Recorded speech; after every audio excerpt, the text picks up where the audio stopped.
Now we are going to hear a little more from the LAO on their recommendations regarding prison population reduction, and also the Department of Finance and the department.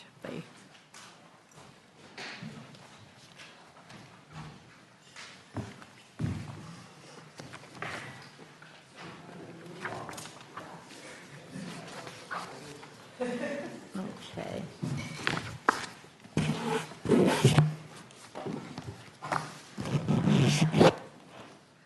Okay. So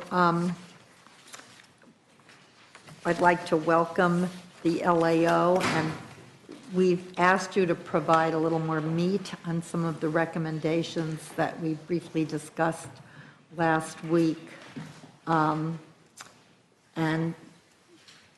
would like to have you address those things in any order that you prefer. We asked 4 basic questions about cost estimates for the independent comprehensive evaluation of rehabilitation programs, and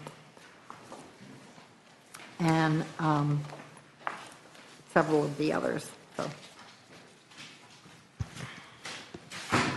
Thank you, Madam Chair. Sarah Larson, Legislative Analyst's Office. So we're going to start with the Recidivism Reduction Fund proposals, and then we'll move on to the more specific population issues. So as you know, the state was recently granted an extension of the population cap, and the governor's budget estimates that $81.1 million will be deposited in the Recidivism Reduction Fund as a result of that extension. The governor's budget proposes that those funds are allocated through 5 specific proposals: expanding the use of community reentry facilities, expanding in-prison substance abuse treatment, expanding the integrated services for mentally ill parolees program, and expanding rehabilitation programming to in-state contract facilities, as well as a proposal to design the retrofit of the Northern California reentry facility. Because each of those proposals stand alone and we have specific recommendations for each, I'll walk through quickly our analyses of each specific proposal. However, I'd like to note that generally, while we find there's some merit in these proposals, we're concerned by the lack of detail included and also by the lack of program evaluation that is included, as well as by the fact that these proposals create ongoing costs despite the Recidivism Reduction Fund being a one-time expenditure. So the first proposal in this package is $40 million for 500 slots at community reentry facilities. We have 2 major concerns with this particular proposal. First, it doesn't include any details on how these facilities will be operated. For example, where they will be opened, how many there would be. And without those details, it's difficult for the legislature to determine whether this would be a cost-effective use of the funds. Second, we're concerned with the feasibility of the proposal. It may be difficult for the department to identify locations for these facilities, and we'd like to note that in 2007, the legislature actually approved funding to construct 32 reentry facilities, and in part because of the difficulty in finding suitable locations, that those facilities were never built. And so for those reasons, we recommend the legislature reject funding for this particular proposal. The next proposal that's in this package is $11.8 million in 2014-15 from the Recidivism Reduction Fund and $23.9 million in 15-16 from the General Fund to expand substance abuse treatment to all state prisons. And we believe that this proposal could cost-effectively reduce recidivism among the state's inmates. However, we are concerned that state prison substance abuse programs have not been subject to enough rigorous analytical evaluation that show definitively that the programs that CDCR in particular operates are cost-effective. Because we think that the proposal has merit, we recommend the legislature approve the proposed expansion. But given the limited data on the cost-effectiveness of the program, we also recommend that the legislature use a portion of the Recidivism Reduction Fund to contract with an independent researcher to evaluate the substance abuse treatment programs that CDCR provides. The third proposal in this package is $11.3 million to augment CDCR's ISMIP program, the Integrated Services for Mentally Ill Parolees program, which provides services to parolees suffering from serious mental illness who are at risk of homelessness. The proposed augmentation would increase total funding for ISMIP to $28 million in 14-15 and would expand the program from 600 to 900 slots. Based on the data provided by CDCR, it appears that the program is effective at reducing recidivism, but only for parolees who experience the most severe mental illness. Despite the program's lack of success with parolees that have less serious mental illnesses, the current proposal recommends expanding the program as it is currently operated. We also note that the program is very costly, approximately $26,500 per slot.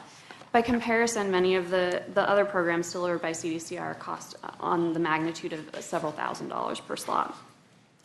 Given the high cost of the program and the availability of other low-cost programs, we would recommend that the legislature maintain the program at its current size. We would also recommend that before the legislature approve the proposed expansion, it gather more information on the cost effectiveness of this program relative to CDCR's other programs. In particular, we recommend that the legislature use some portion of the recidivism reduction funding to evaluate the cost effectiveness of ISMIP, including how it affects recidivism, how realignment has affected the cost effectiveness of the program, and how Medi-Cal savings could be used to reduce the cost of the program. The final proposal that I'll discuss right now is the rehabilitation programming and in-state contract facilities proposal. And that's $9.7 million to provide cognitive behavioral therapy at the 11 contract facilities in the California City Correctional Center. It establishes approximately 4,000 programming slots, which would be equally distributed across each of the institutions. We have two major concerns with this proposal. First, it doesn't follow the reentry hub model, which we'll hear more about later, and that concentrates programming and focuses on high-risk inmates who are near release, which has been shown to be a cost-effective method of providing rehabilitation. This proposal, by contrast, would provide programming at all of the private contract facilities. Our other concern is that this provides the same number of programming slots for each facility, regardless of the population, and the facilities have very different populations. So, for example, Lassen has approximately 125 inmates, and California Correctional Center has approximately 2,400. Under this proposal, both of those facilities would receive the same number of slots. Given that distribution, there may be some inmates at the larger facilities who wouldn't receive treatment even if it was needed, while some inmates at the smaller facilities would not have as much treatment or would have more treatment than they would need. Though we have concerns with this specific proposal, we do think that inmates housed at the contract facilities have a need for rehabilitation programs. And we would recommend that the legislature withhold funding for this proposal and require the department to present a revised proposal that reflects the treatment needs of each facility and aligns with the reentry hub model. So focusing on high-risk inmates nearing release and, to the extent possible, concentrating services near where inmates will be released. The final proposal in the budget package of recidivism reduction proposals is $8.3 million to fund the design phase of NCRF, but since that'll be discussed later in this hearing, we can cover it at that point. We do have one last general recommendation, and that is that the type of rehabilitation services that CDCR provides have been found to reduce recidivism if they are implemented according to best practices. So, for example, providing cognitive behavioral therapy and substance abuse treatment. However, a significant portion of the inmate and parolee population will continue to lack access to these services, even if the administration's proposed expansions are approved. So the legislature may want to consider further expansion of these programs as a method of achieving long-term compliance with our population caps. However, it's unclear right now whether CDCR is operating these programs in the most cost-effective manner that's adherent to best practices.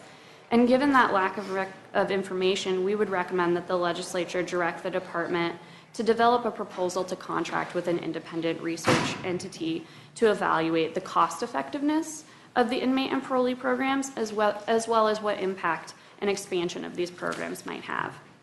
Such a study could help the legislature determine whether the current investment in rehabilitation is cost-effective, as well as whether an expansion of these programs could be a cost-effective method of reducing the population.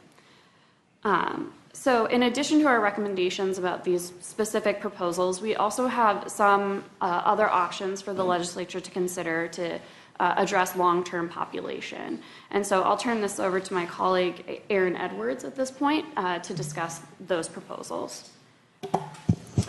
Aaron Edwards with the Legislative Analyst's Office. So the recommendations that were described by my colleague would free up about $60 million from the recidivism reduction funds that the legislature could reallocate to other priorities that it deems to be a higher priority. So there are a lot of different options the legislature has for spending these funds. There are two specific recommendations that we have. The first is we would recommend using a small portion of the funds to evaluate CDCR's current rehabilitative programs, as my colleague described. The second is we would recommend that the legislature allocate remaining funds to incentivize reduced prison admissions.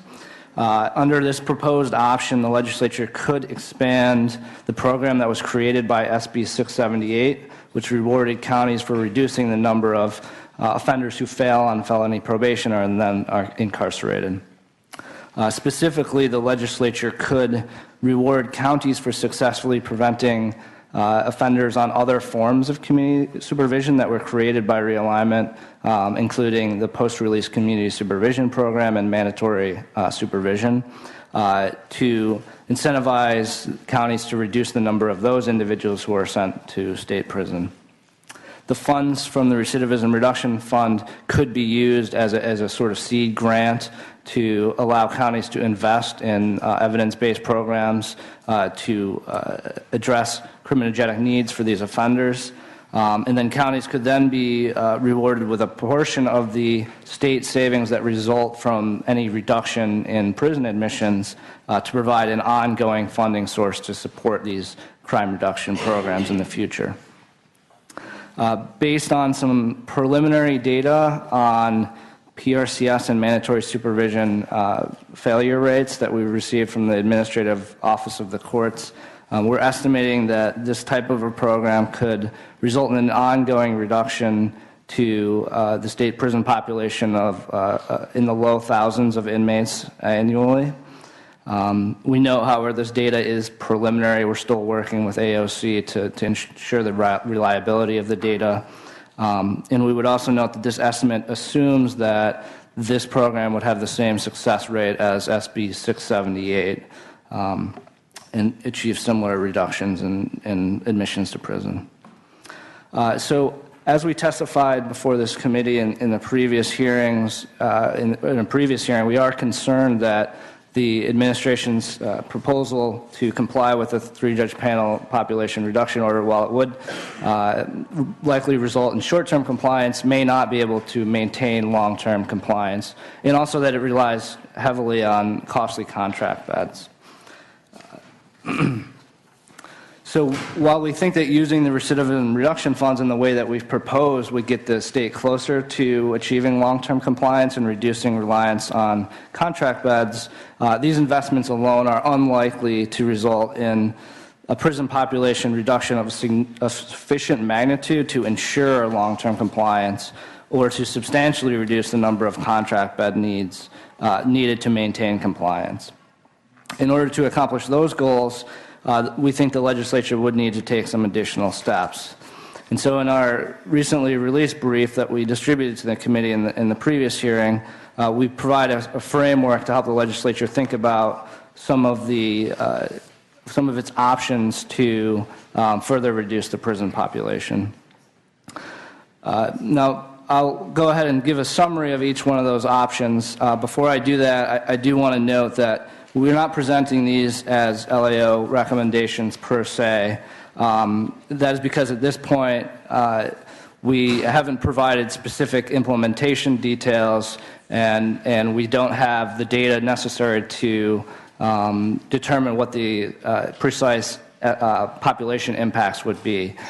So we would need some more time to develop that. And we're happy to kind of work with CDCR and with your staff to further develop those proposals, if that's the directive from the committee.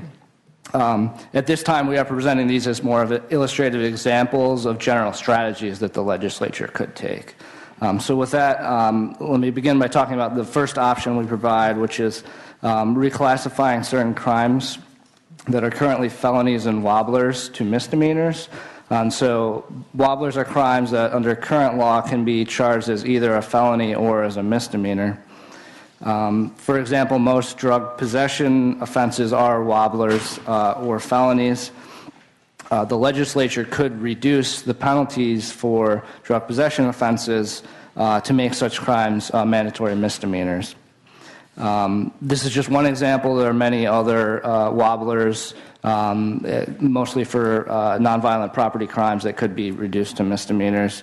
For this particular example, we estimate that changing drug possession offenses to mandatory misdemeanors would result in a reduction in the state prison population of a couple thousand inmates on an annual basis.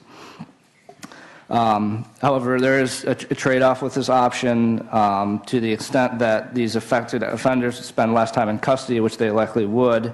Then they could be at liberty to commit crimes in the community that they couldn't otherwise commit if they were incarcerated.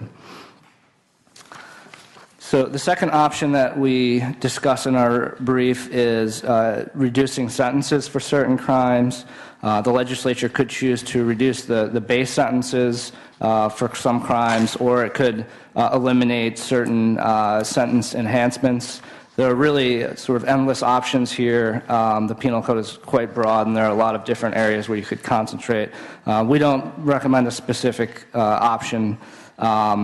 But just say generally the trade-offs here are that you would get a significant, potentially a very significant reduction in the prison population on an ongoing basis, but similar to reclassifying crimes as misdemeanors, you would potentially allow offenders back into the community earlier than they would otherwise be in the community and could then commit crimes. So the third option we discuss is increasing early release credits that inmates can earn. The legislature could increase the cap on the amount of credits that inmates are eligible to earn, or they could further expand the number of inmates who are eligible to earn those credits.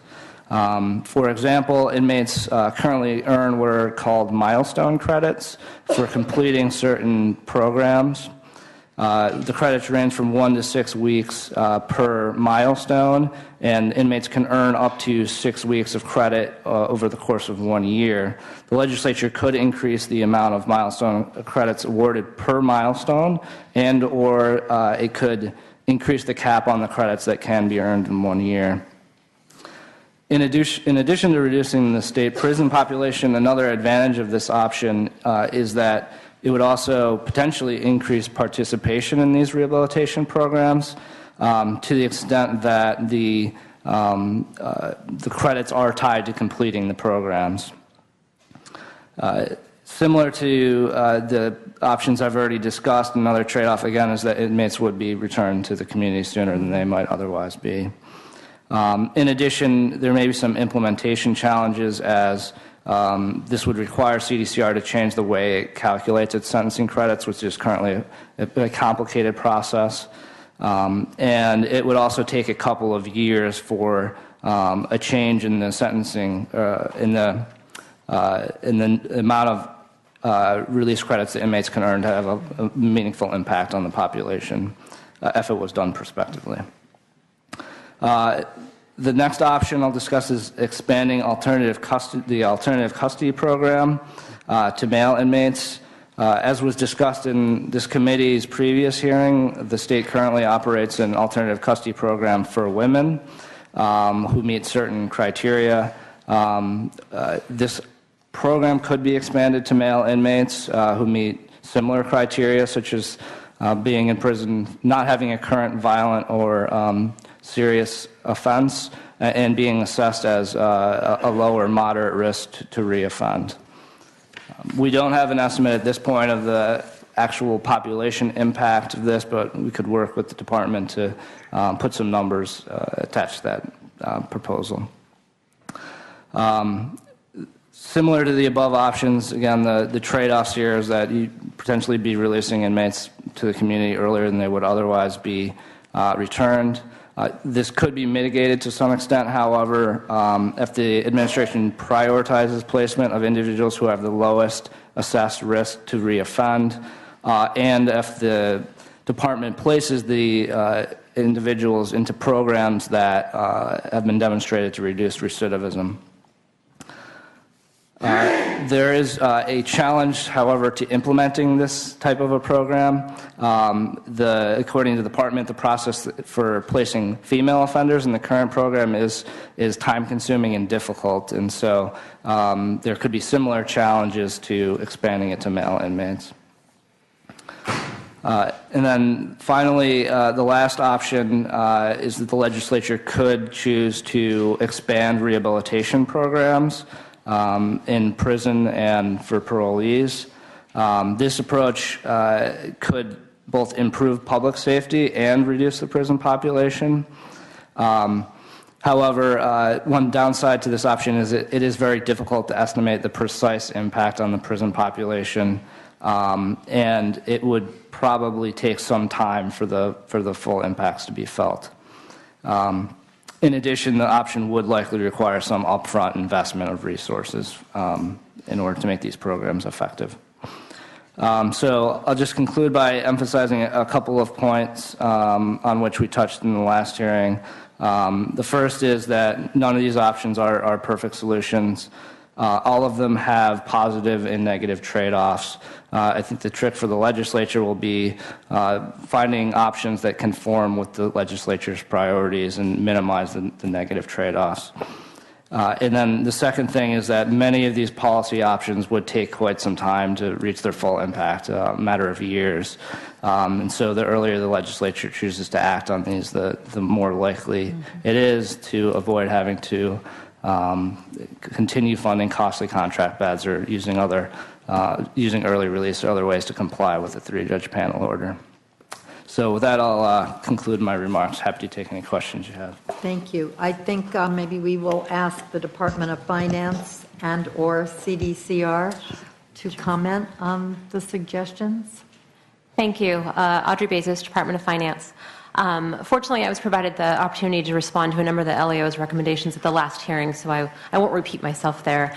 On the long-term recommendations that the LAO suggested, while we are very fortunate to be granted the 2-year reprieve on meeting the 137.5 population cap, 2 years is not really that long in the grand scheme of things. So we believe it's of utmost importance to focus on measures and options as we outlined in the governor's budget that would guarantee compliance by February of 2016. And that is definitely the administration's priority at this point. However, we are open and willing and look forward to discussing long-term options. We agree that is something that needs to be discussed and looked into further.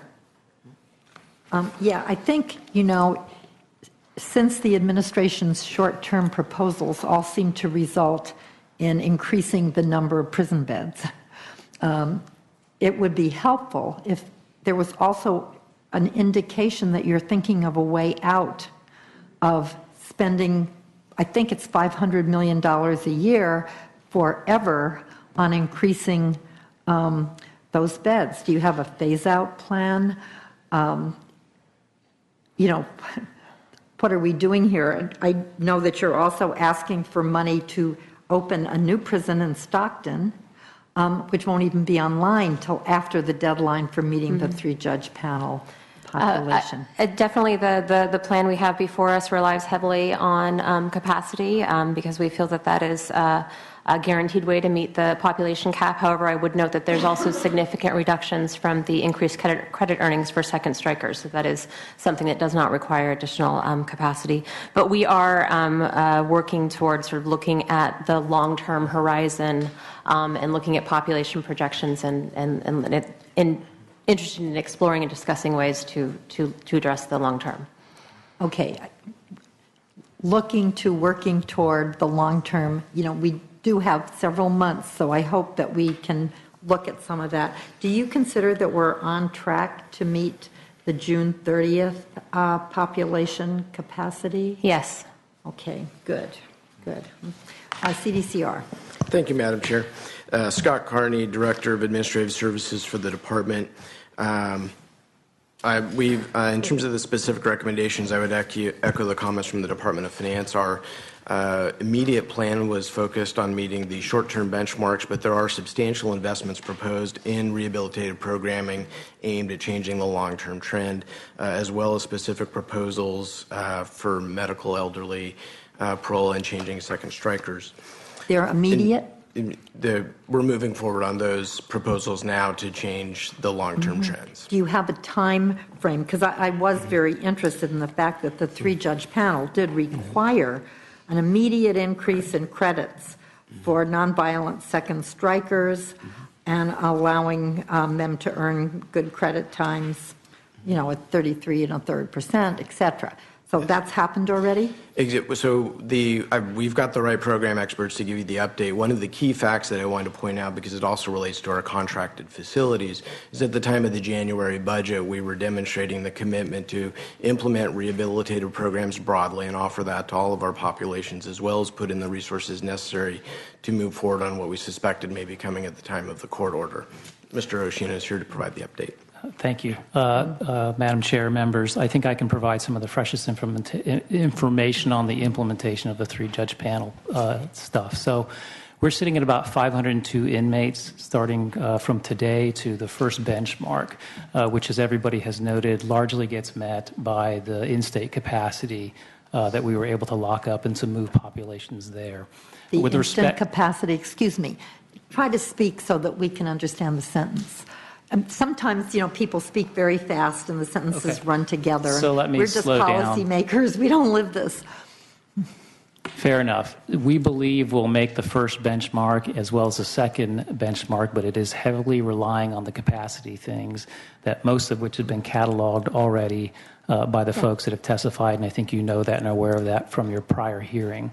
Specifically on what I'll call non-capacity measures, some of which are in the governor's proposal, but some of which are also via the three-judge panel's order, are things that we are implementing now. And probably the simplest way to describe it is there are things that have clearly already been done, which are the capacity pieces, and then there are things that we are doing and things that are in development stage. And in those last two pieces is one of the things that you just referenced, Madam Chair, which is the credit earning scheme. So the effective date for credit earning is February 10th, which we peg as a start date to apply these credits to this population, because that is essentially the date of the order, and it was a logical place to then begin the application of it. So our teams now are identifying all of the folks that are subject to this credit earning. We are doing it in a manual-based process now, and providing notifications to the field are being prepared, as well as the inmate population that would be eligible. So that work has begun in earnest already. We hope to shift it toward our strategic offender management system, which is the database system that will make these calculations in the long run, because, of course, this is a practice that we hope should continue and will continue for quite some time. There is also then the development and expansion of medical parole, as well as elderly parole, and also the creation of what we call an enhanced alternative custody program for females. And then there is a lot of development work underway with respect to reentry centers, focusing most acutely now on female population, given the crowding issues that we have there that we've all come to focus on. And in fact, you will see some of this, I believe, when you tour tomorrow at CCWF. I was there myself a couple of weeks ago, and I do have a concern there, reported that to the Secretary. And so we were trying to develop options, and I think we'll talk about that more later, perhaps, in this hearing. But that is at least the freshest update that I think I can provide the members of where we are, both in terms of the capacity, but there's a fair amount of non-capacity activity that is occurring. Okay. What I'm interested in is, do you have an estimate of the minimum custody inmates and the nonviolent second strikers? How many will be eligible for release once you get your calculations done? Yeah, so some of the early estimates that I think we provided, I think I'm going to defer. No, I'm not going to defer.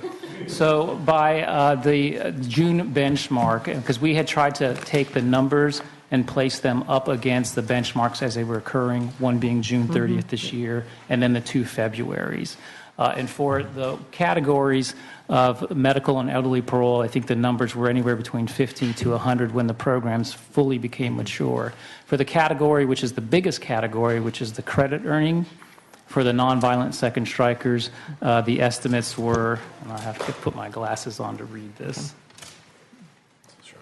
Yeah, we're 200 by the first benchmark, 700 by the second benchmark, and as much as 1,400 by the third benchmark, which is February 2016. Okay. So Again, we're- those were estimates, assumptions we were making, which just might revise when we get the Okay. actual So impact. that by the time we pass the budget, we should know if that estimate of 200 is Yeah, realistic? I think we'll have a pretty good feel for it. Okay.